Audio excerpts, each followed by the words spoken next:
Hello, in this video I'm showing you how to correct squareness with hand plane so that you can get the most accurate edges for fine cabinet making.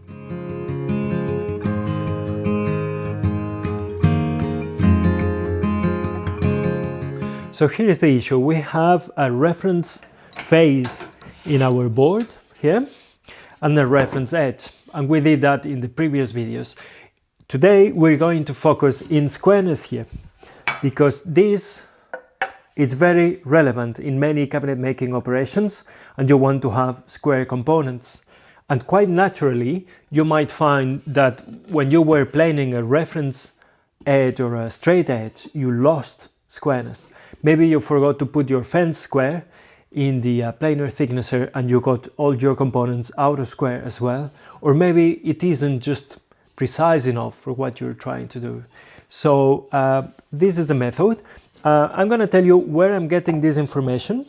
This is of course another classic exercise that you will find in many books, in many textbooks and articles. Today I'm using the Essential Woodworker by Robert Waring, which has been beautifully published by Lost Arts Press, and it's to me the most important, the most relevant book when it comes to learning woodworking. So that I thoroughly recommend you.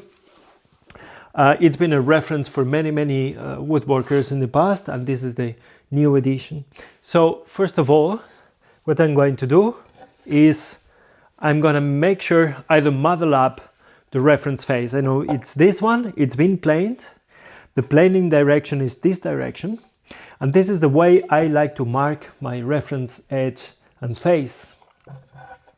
What I like to do, you know, some people make the traditional F in English-speaking countries.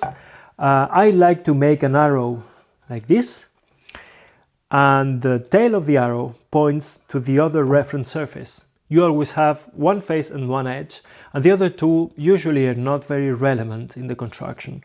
So you get the shape, and this tells you I'm a reference face, I plane this way, and the reference edge adjoining is here.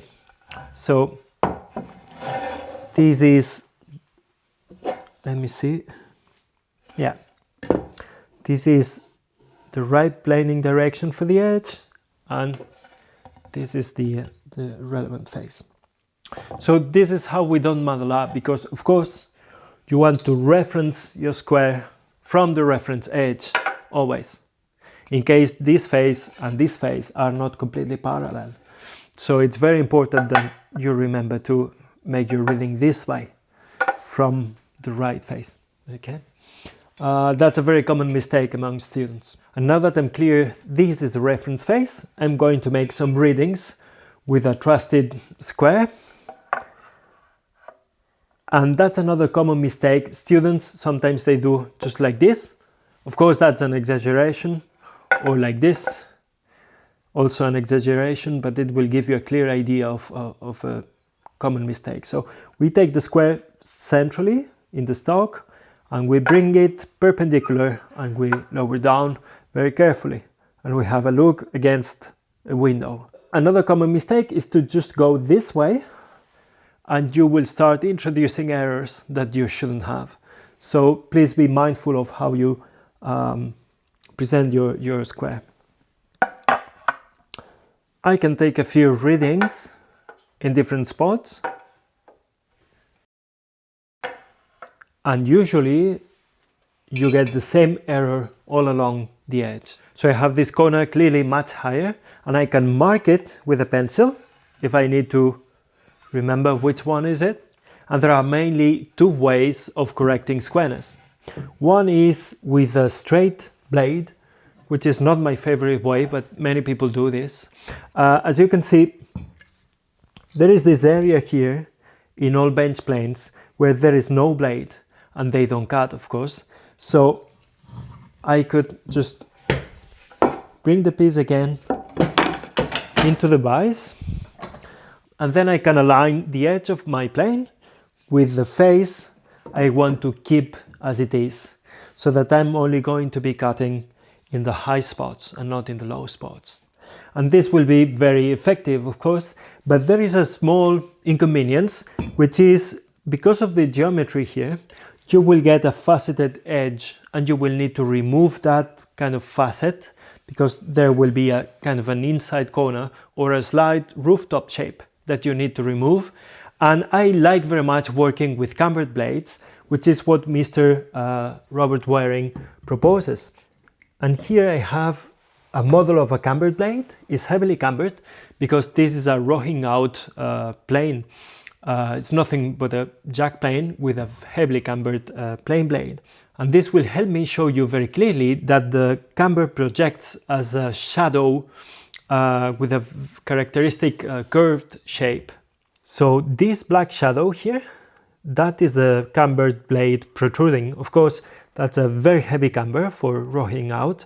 But my point is that here we have a very thick shaping because the blade is symmetrically centered in the body of the plane. So this is a very heavy shaping, and it tapers off to nothing on the sides. So our shaping will be very thick in the middle and almost nothing on the sides. Now, to make minute corrections like the one we want to make to get the most accurate results, I've got a very minutely cambered blade installed in this plane. The camber is so minute that you wouldn't see it. Maybe it's a kind of a quarter of a millimeter, something like this. And if I offset the plane in a way that I'm taking a heavier cut from the higher point, I will be able to correct squareness in a very, in my opinion, in a very elegant way. To better control the hand plane, I'm using my fingertips here as a fence, so I can ride it and I can choose exactly where I want the center of the plane to be. And this will help you avoid, you know, the issue that some students, they just go this way and then they get really uneven edges. So I come in here and I will put the center of the plane directly on top of the high spot here. And now I can take the shading, and it's a matter of guessing how many correcting shadings you need. I think I'm gonna go with 2.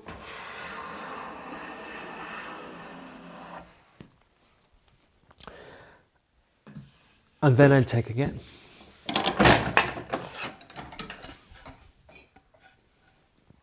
So I come and I make my